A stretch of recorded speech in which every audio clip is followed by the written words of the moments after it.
Pledge allegiance to the flag, United States of America, and to to the republic, stands one nation. under God, indivisible, liberty and justice for all. All right, any public comment? Going once. Public comment going twice. Public comment 3 times. All right, we wanted to move legal report and engineering up to the front. If I can get a motion to approve that moving of the schedule for the board. So moved. For the second? You have a Nick, second? Nick would have to second it. Second. Okay. Nick. All right, chair votes aye. Go ahead, Mr. Ben. Yep. Good evening. Couple of items for tonight. I have on the call tonight Attorney Bruce Chadwick from Shipman and Goodwin. Bruce is a bond attorney. As you know, Shipman and Goodwin is bond attorney for the town of Seymour. And Bruce does, from what I understand from my good friend Matt Ritter, WPCA bond work. And there's been a number of questions that come up in the last couple of meetings regarding bond work, and in particular the upcoming plant upgrade that we're going to be undertaking, which is in the very preliminary stages, but you've had some questions or wanted to get some more information about how this process works. And Bruce was kind enough to agree to join us tonight to kind of give you an overview of what it is we're going to have to do going forward. I know Jim has been intimately involved with these in other towns as the engineer on the project. So Bruce is joining us tonight to kind of give you the bonding for dummies, which most of us are on this one because none of us have ever really done it before, and also answer any questions you might have. So Bruce, we appreciate you being with us tonight. Thank you very much, Ben. Yes, and good to see you all. Sorry, can't be together, but it sounds like starting next week we will be, so that'll be good. Yes, good evening. My name is Bruce Chadwick, and I was Shipman and Goodwin. We've been working with the town for many years with Anne Marie's predecessor, who is now gone further down the valley to do some other stuff in finance. We've worked with them, worked with Kurt and the whole finance team on doing a lot of projects for the town. So I'm happy to be joining you tonight. And in essence, the process will be very similar to that, in that the way these processes usually work for WPCA is that WPCA does have to follow the town charter for borrowing money, like any other agency or any other board or commission of the town. So the WPCA would, after they go through a process of coming up with what the project's going to look like, what's included in the scope of the project, and coming up with an estimate of the cost, would make a recommendation to the Board of Selectmen and Board of Finance, who both have to approve the appropriation and bond authorization. That would then go on to a town meeting to be adjourned to a referendum, since it'll be well over $500,000, I presume, for the cost of the project. My understanding it's somewhere between 20 and 30 million is what you're looking for the major upgrade. So that's the process that would be followed, and we would be advising the WPCA and Board of Selectmen, Board of Finance, going to town meeting to explain anything to voters, drafting all the resolutions for all the boards and commissions to get through the process. And then once that is all approved, then we would work with the town finance side and with the WPCA as to how to finance it. Now, my understanding is you'll be looking at the Clean Water Fund program, which is a very common thread for municipalities, and with a 2% loan program and for 80% of the project and 20% grant. That's really where most cities and towns in Connecticut go for authorization. We've done a lot of work on the state Clean Water Fund program over all the years, both with the state on their financing, but more so with cities and towns and helping them get through that process, which is a matter of negotiating a project loan and grant agreement with the state, with DEEP and working with them in the state treasurer's office to get that in place. And then what you generally do is you borrow money on a short-term basis under what's called an interim funding obligation. These are magic terms of art that are in the statute, but it's basically a drawdown obligation where you draw the monies down to get the project done. And then once it's complete, you close that out to what's called a project loan obligation, which is your long-term financing. And you end up paying back the loan portion to the state over 20 years with 2% interest. So that's the way the program works. There may be larger grants available depending on what is included in the project beyond the 20%. If you have any CSO work or other work that needs to be done, if so, then we'll be talking to the state about getting more grant and having less loan that way. So that's one way to finance it. The other way to finance it is through the public debt markets, which is what cities and towns do. And if that were the case, then we would work with the town's financial advisor, municipal advisor to put together an offering document, go out to the public market bond marketplace, and issue the town's bonds and notes to finance the project and get it done and finance it over a long period of time. So the other alternative, which I'm not sure whether you qualify for, would be USDA funding.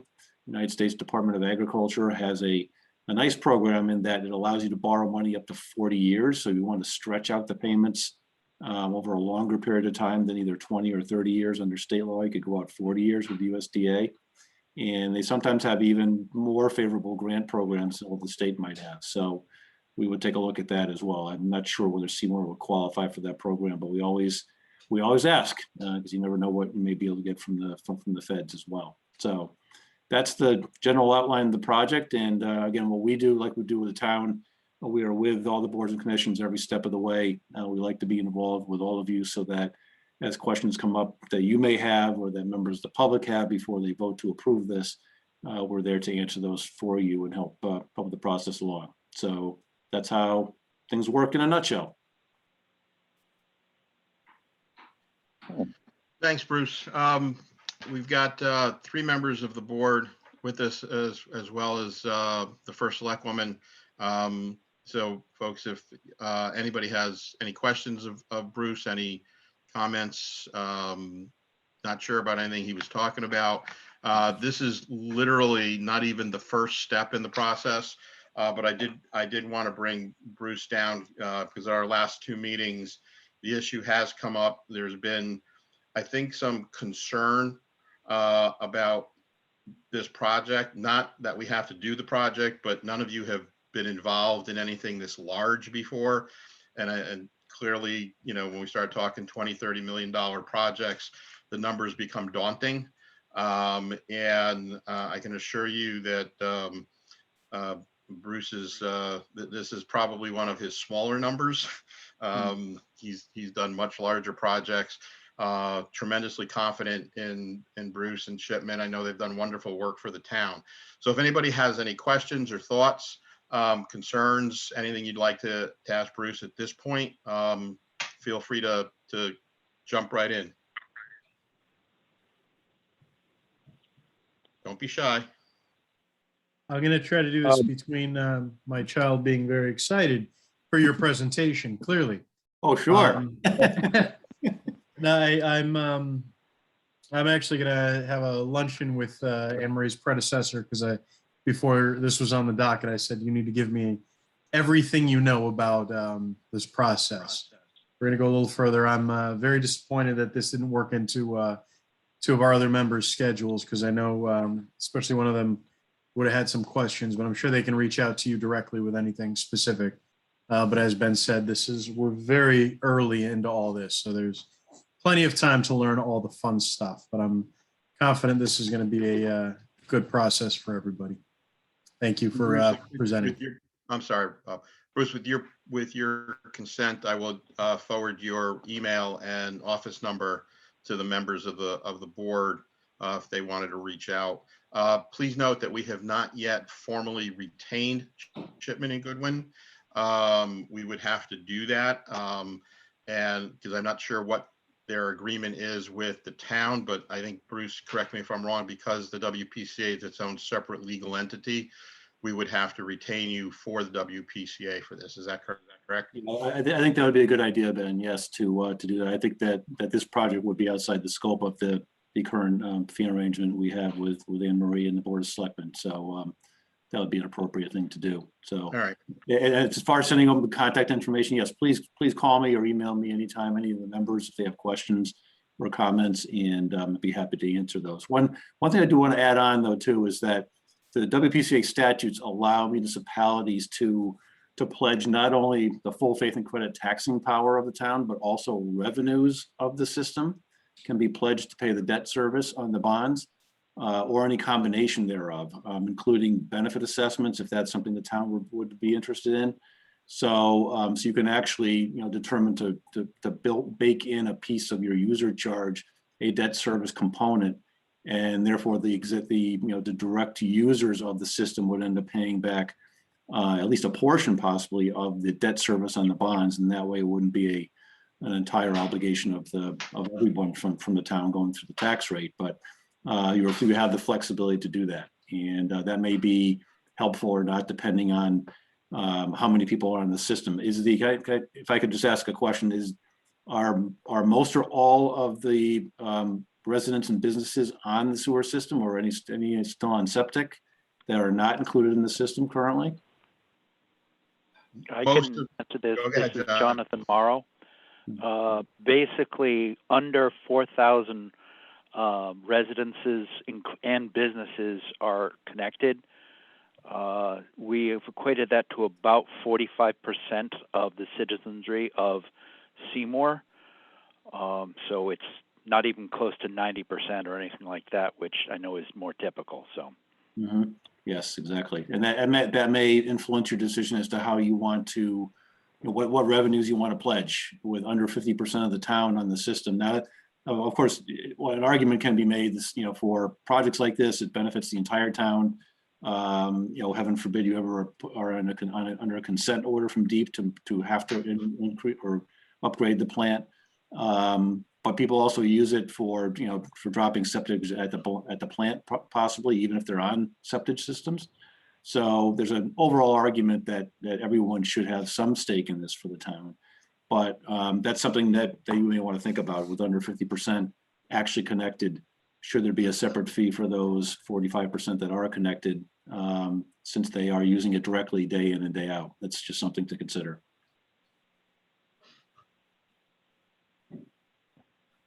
Anybody else with any questions or comments for Bruce?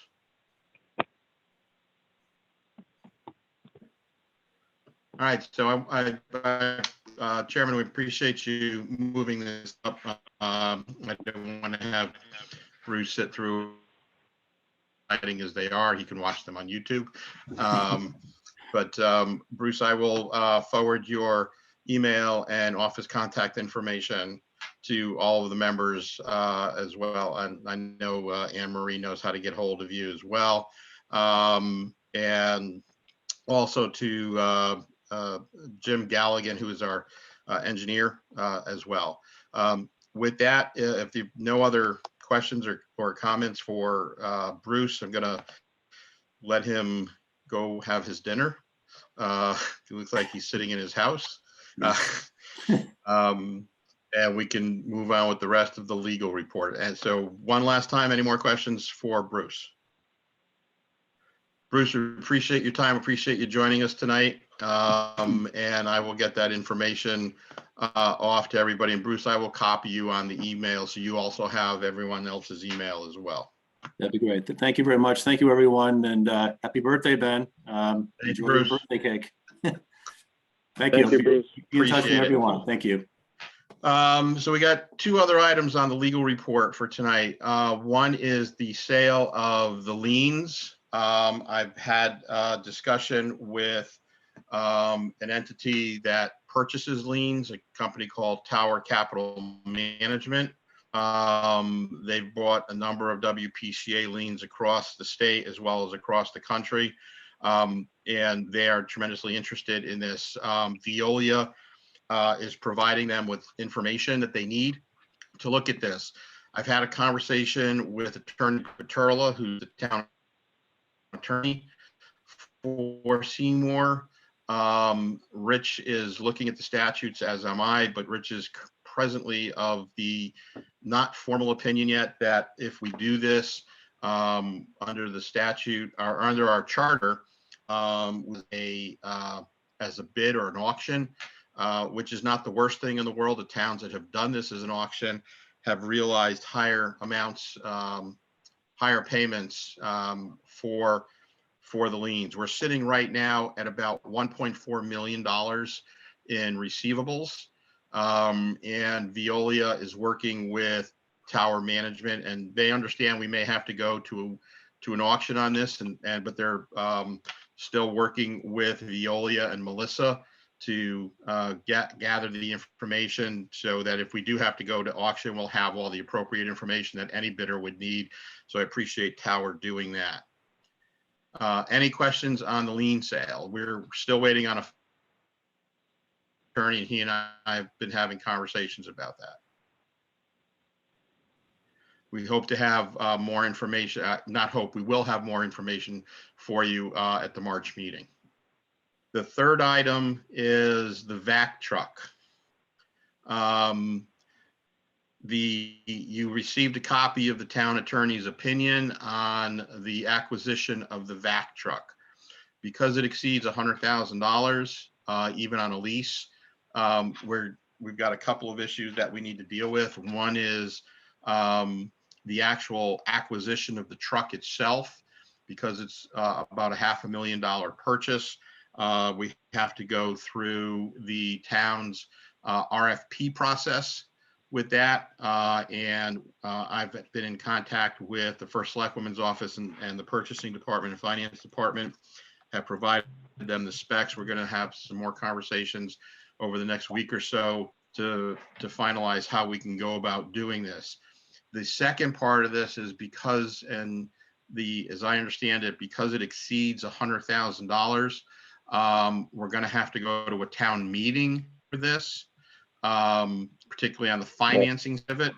And so there's going to be multiple steps. So this is not going to be something that the new vac truck's going to be showing up in the next, week or so. This has become a little bit more complicated. Possibly the lease structure would take us out of that process. According to Attorney Baturla, it does not take us out of that process. And my understanding is the town currently leases a number of other vehicles, all of which went through this process. They might not have gone through the financing process because they were less than $100,000, but they all went through the RFP process. So we're working on that with the First Selectwoman's office and the finance and purchasing departments. Any questions on that? And the last thing is, as not unexpected, a number of our residents who had agreed to a repayment plan made their first couple of payments and then conveniently forgot about payments subsequent to that. The liens are still in effect. The agreements are still in effect that allow us to take whatever action we need to collect on those, which would of course include selling the liens if they're in default on the agreement. Anybody who is current on their agreement would be removed from the sale, and we would continue to own those liens and work with them on their repayment. Understand that the sale of the liens will generate some controversy within the town. People will realize that the town no longer is the lien holder. They're not making their payments to the town. They're making their payments to a third party. What will ultimately pay their bills as they get them, as opposed to their future bills as they get them. And I think we'll see a better collection rate than where we're at now, which I think Jonathan's going to tell us is actually greatly improved since we went to an auto pay system on our website. That's what I have on the legal front. Any questions on any of the topics that we discussed other than the bonding, because I'm as newbie as you all are.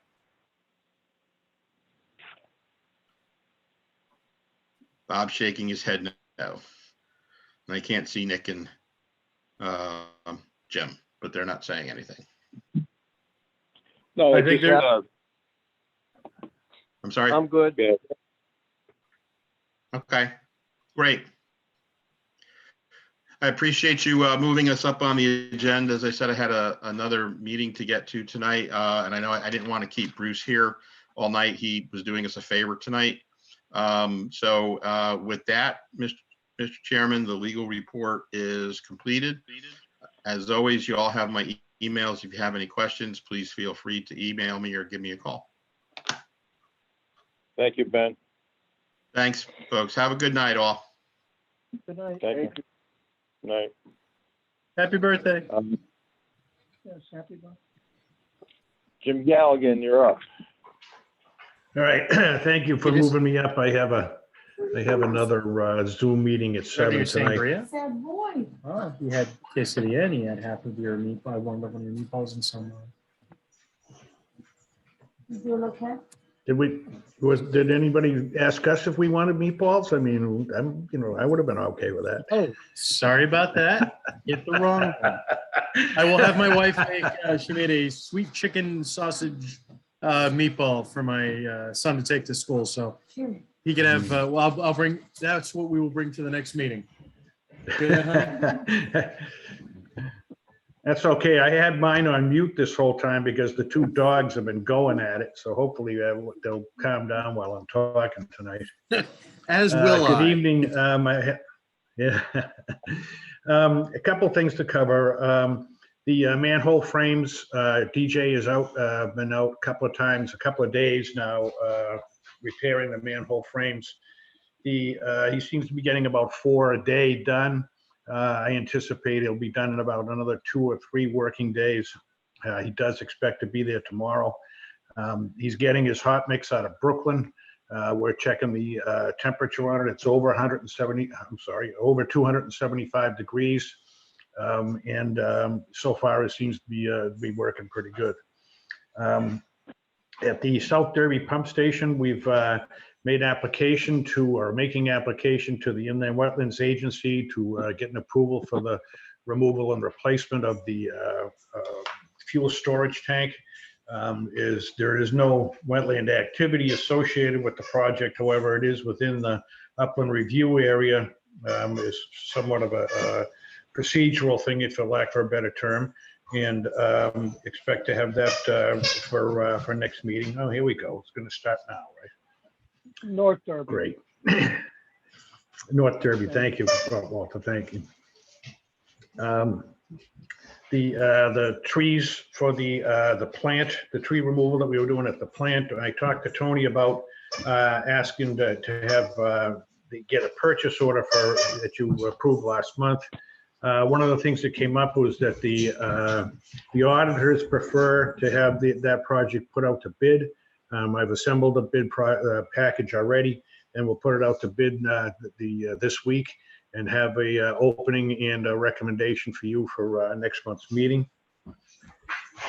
The solids handling report. We sent out a draft of the solids handling report to the board members.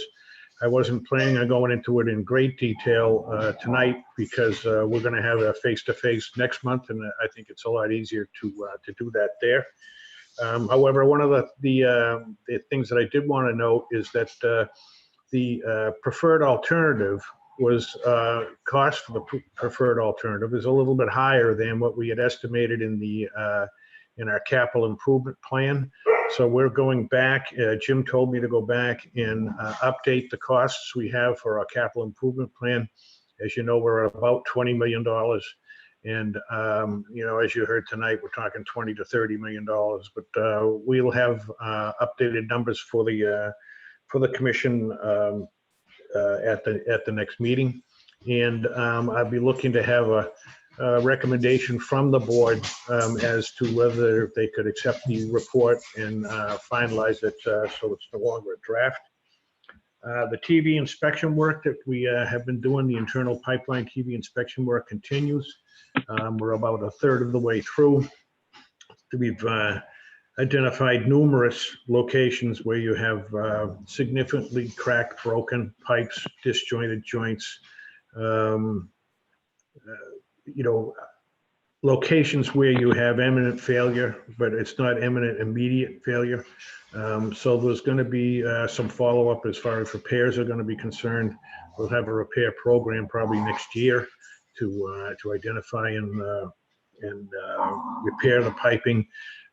Piping options include pipe bursting, pipe lining. We probably will not recommend open trench work only because it will probably be more expensive than those two options, and it will certainly be more disruptive than those two options. So we're probably going to do something like pipe bursting or pipe lining. We are continuing with this year's infiltration inflow metering project. So that will continue through probably into May. And then have a result report for that. And that will probably wrap up the I&I study part of this CMOM repair program. And then we will be moving ahead with some more of the sonic testing. And we're actually moving in the direction of completing repairs and reducing the infiltration and inflow that's getting into the wastewater treatment plant, which is a significant cost to you for treating stormwater, and we'd like to eliminate that. And lastly, as I mentioned before, we're going to have an update on the capital improvement budget, and it sounds to me like from what Ben Prado was saying, he needs a narrative to go with it. We'll put that together as well.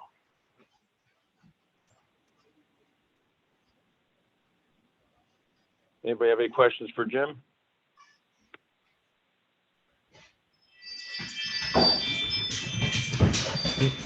Mom's home. Any questions for Jim? I don't have any, Jimmy. Nope. Okay. Jim, did you need a motion Yeah. to approve something? No, not tonight. I will for next month's meeting, but I can Okay. carry the flag for another month. All right. Yeah, that'd be easier. Rob, my wife's going to come in and the dogs are going to go nuts. So. All right. Well, if nobody has questions for Mr. Galligan, we'll wrap up the engineering report. Great. Thank you very much. Thanks for putting me up. Thanks for moving me up. Thank you. You're welcome. All right. Next is Viola water reports. Hi, this is Walter. For January, we were in compliance. We had no permit issues or compliance issues. As far as repairs in the plant, replaced upper belts on the belt press, replaced a bracket for the belt press. We had Summit forklift come in and look at the side shifter was leaking or something like that. So they took it out, brought it to their shop, and they were going to replace the seals and everything on it. Well, the guy came back today and said they couldn't. It's not repairable, so we either have to get a new one or find another one somewhere. So he's looking into that, and he'll get back to me with that. We'll see what happens, but we can still use it without this for right now. It's the side shifter just moves the forks left or right, so we can work around that until a new one comes, when that's repaired. Pump stations, collection system, couple major things as far as we're concerned. South Derby pump station, the inlet gate valve failed. It's the valves in there are like 1970s, and the gate on the valve rotted, fell down, and we were wondering why doesn't the pump work? So we narrowed it down to the valve failed, and we ordered new valve gaskets and everything. When it came in, we replaced the valve and everything, and that's all up and working now. And we had previously, the month before, replaced a discharge valve. So we're going to end up replacing them all eventually. South Derby Pump Station again. The pump controllers there, which control the pumps, the way it was designed back in 2007, it doesn't have any level floats or anything to control the pumps. It's got these modules in there which work on timers, and when the thing pumps down, then it switches over to the other module, which turns the other pump on. Well, anyways, we were having a little issue with one of those. It was kind of blanking out, and we'd have to tap on it. So I said, okay, I better go look for, make sure we can get a spare of this so I can replace it. And when I did that, I found out from the company that makes them, they don't make them anymore. And they said they stopped making them, and they had bought all the ones they could find. And so I've been looking, had NAP Engineering look and see if he could find a replacement which would do the same thing. Well, so far, nothing that. So we're probably going to have to redesign the control system so it works off of floats or a level sensor instead of these modules. So that's what we're looking into with NAP and with Fleet, which is the flight pump representative. We did some jetting on Hillside, Richards, and Renee for when DPC was doing their camera work. Titus Pump Station, the number 2 pump had tripped out, wouldn't restart. We pulled the pump. We thought maybe it was plugged up. Found out it was fine, but the impeller was wobbling around in there. So we pulled it up. We had another pump ready to go. So we pulled that pump out, pull all the electric wires out, put the new pump in, the new wires in, went to start it, wouldn't start. So I had Jarvis come over. He looked at it. Then I had to get Fleet to come in. They looked at it. So I had to take the pump.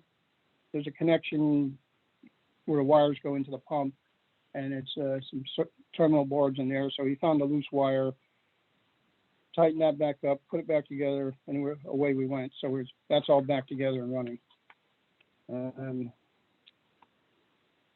Fleet took the pump that we took out to their shop.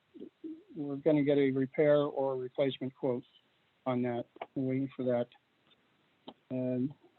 Humphrey Street, we got called for a loose manhole. We went up there. Manhole frame and cover were fine, but the asphalt around it was all busted up. So we put some cold patch on it, and I know that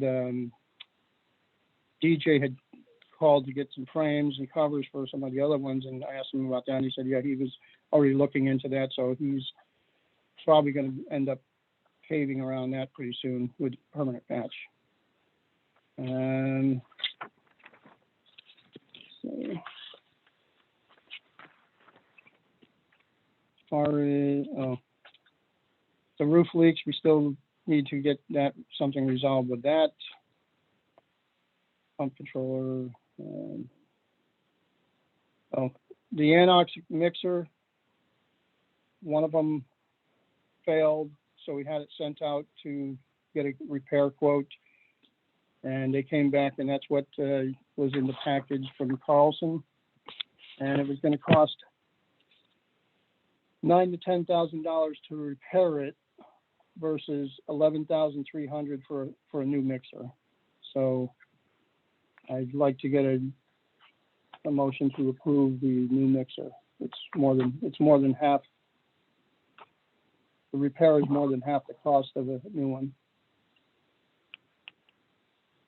And other than that, we have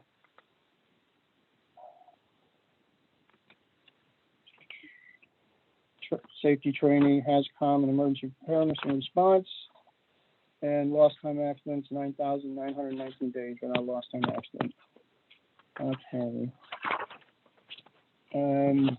The R&M for January, we spent $1,156.42 out of the $2,083.33 allotment for the month. So we're 56% for the month. more costs that are probably trailing in on that, so that number next month will probably go up. So that's for 2022. For 2021, this is the same numbers as we saw last month for this, so I wanted to wait to make sure all the costs had come in before we reconcile this. So I'm gonna, next month, if nothing comes in between now and next month, that'll be how much it is, $21,197.78. So, any questions?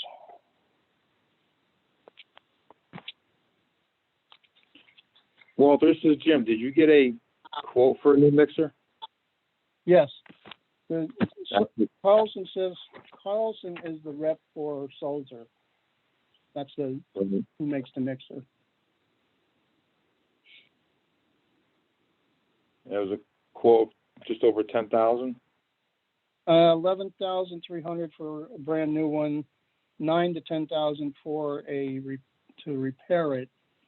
Now, I didn't send you the. There was about 5-6 pages of pictures of the one that they were going to repair, and they said they got to a point where they saw what damage they saw, and they said it's just going to cost 9 to 10,000. So they didn't give me a hard number there. Well, I saw the bill for $500 to dismantle it and inspect it. Give you a Right. quote with the fixes. Okay. Yeah, that was the diagnosis charge, I guess you'd call it. Yeah, to break it down and see what it would cost and look at the bill. Yeah, the rotor, the rotor, you could see there was the stator, all that stuff. It didn't look good. How old Yeah, was those that, things- you know?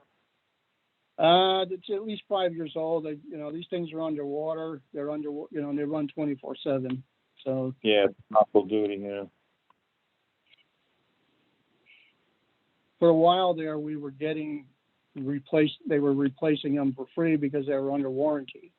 But warranty's been up for a while. So, and we haven't had one go out for a while either. So Do you know if Here we there's are. extended warranty from those? on a new one, Yeah, do you know if there's extended warranty? If it's not a lot of money, it might be worth looking into. I will find out. I'm sure there's a warranty on a new one. I just don't, and we can maybe get an extended warranty. So yeah, I will reach out to them. Okay. So you need this to be approved? You need Yeah, this? if you approve it, I can start talking to them to order it, and we can I'll find out what the extended warranty is, and if it's not too much, we'll just include it, or we can do a separate PO on that. All right, well, if I can get a motion to approve the new mixer for $11,300 for Walter? I'll make a motion, Jimmy. Nick. Okay. You got a second? Rob Van Hagen, second. Thank you. All right. All in favor? Aye. Chair votes aye. Get that mixer, Walter. All right. And I will get some quotes from Fleet and Knapp about South Derby, and hopefully I'll have something for next month for that. Yeah, I'm thinking the one level sensor system probably the best bet to go, and any future updates in the other stations too.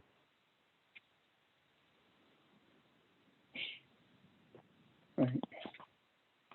Okay, unless someone's got questions, I guess I'm done. Any questions for Walter? No question. No.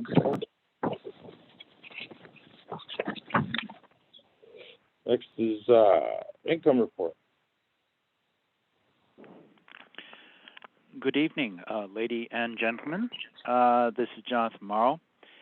Your monthly income report for January 2022 Sewer usage, you raised about 28,349.56. Just shy about a little bit under a half of that was through the payment portal. Good news.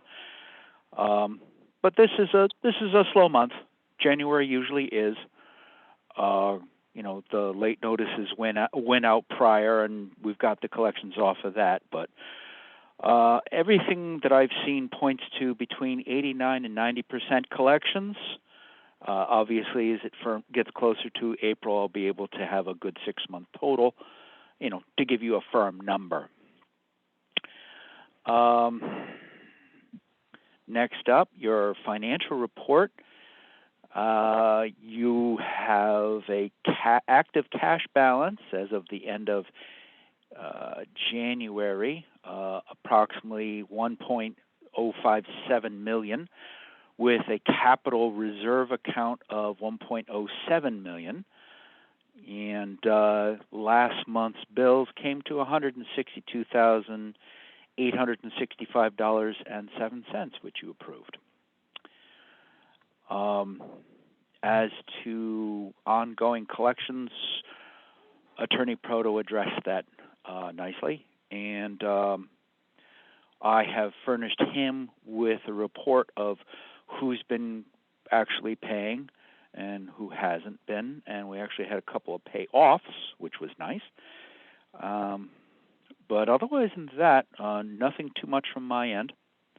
A small status update. A couple months ago, the board tacitly authorized me to start writing sort of a manual for how billing adjustments are done. I'm moving on with that.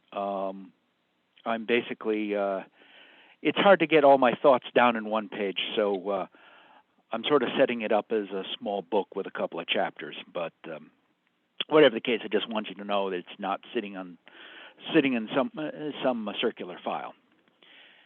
Anyway, if there's any questions, feel free to ask. Otherwise, Mr. Chairman, you might want to go to invoices. All righty, if there's no questions for Jonathan, did everybody get a chance to look at all the invoices? Any questions on the invoices?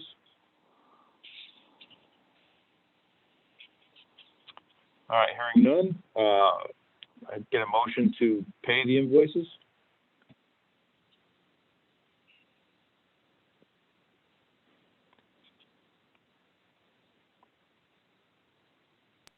Sorry, it's a little loud over here. Motion by Rob Van Hagen. Can I get a second? I'll second. Nick here. All right. All in favor? Aye. Chair votes aye. You can pay the bills, Jonathan. I thank you very much, gentlemen. And with that, I'm not aware of any new business. Anybody have anything?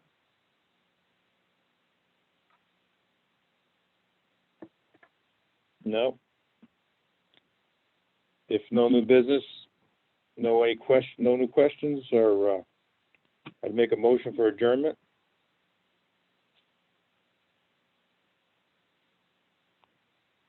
I'll second that. All in favor? Aye. Chair votes aye. Thank you very much, everybody. Nice. All right. Night.